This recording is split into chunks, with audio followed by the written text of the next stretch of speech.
The dream holiday. The English class was usually fun, but this week was the most difficult so far.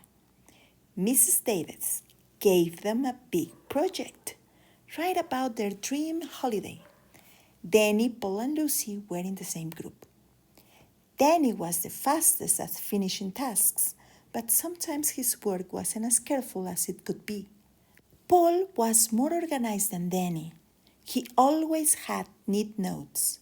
Lucy was often the quietest in the group, but she was also the most hardworking. She loved English words and grammar. This is the hardest project ever, Danny groaned on Monday.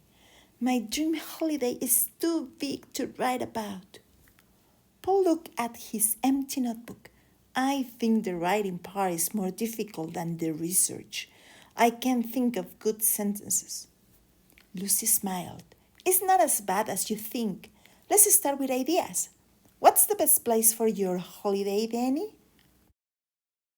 Danny quickly said, a beach with a big blue sea.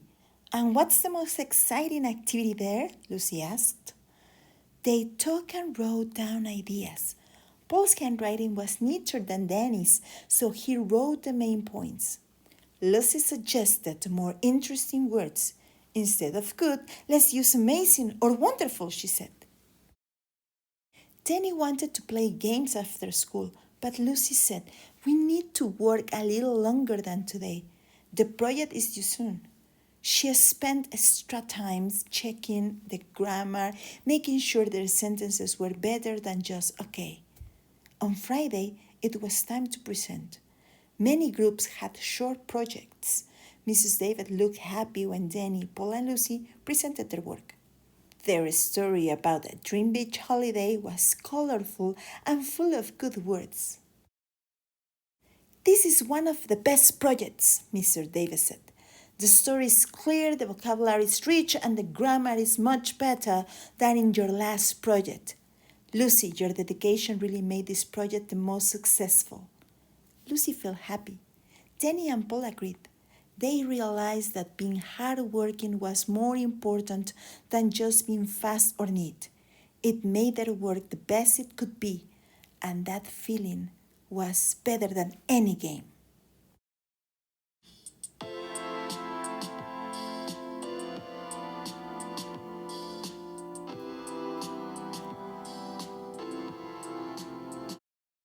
Our grammar topic this week is comparatives and superlatives.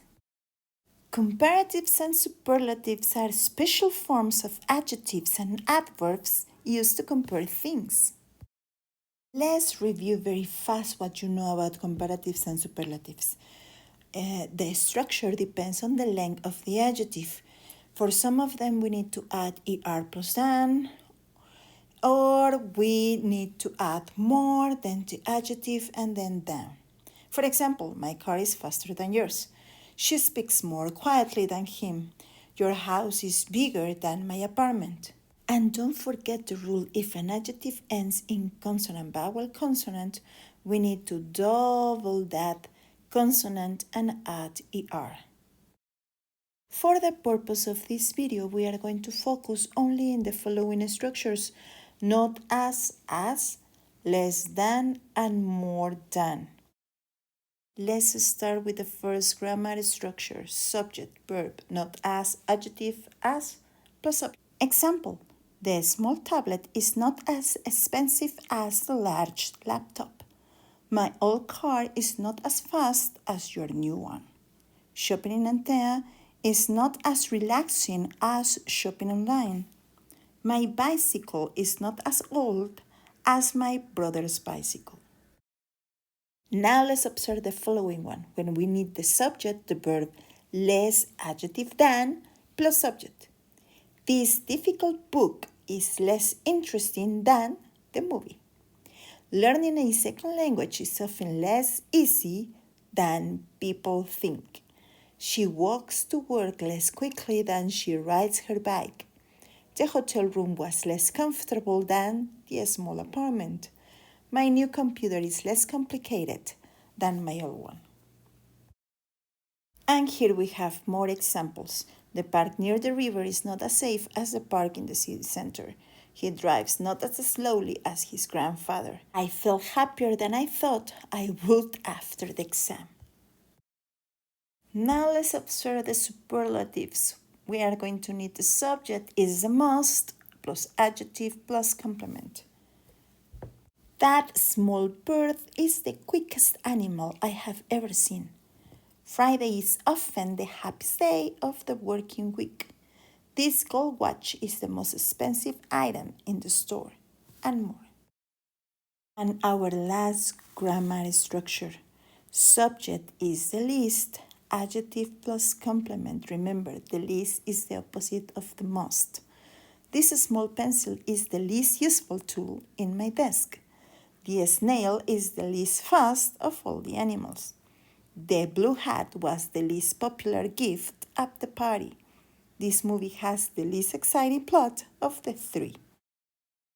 And the recommendation I can give you to effectively create sentences using comparatives and superlatives is to follow the rules. Please observe what happens when a comparative is created with short or long adjectives. Besides, we have some irregular adjectives that need to have some changes, and check these endings or the consonant vowel consonant, what do we need to do to have the correct spelling of them. Thank you very much for your attention. See you next week. Have a wonderful day. Bye bye.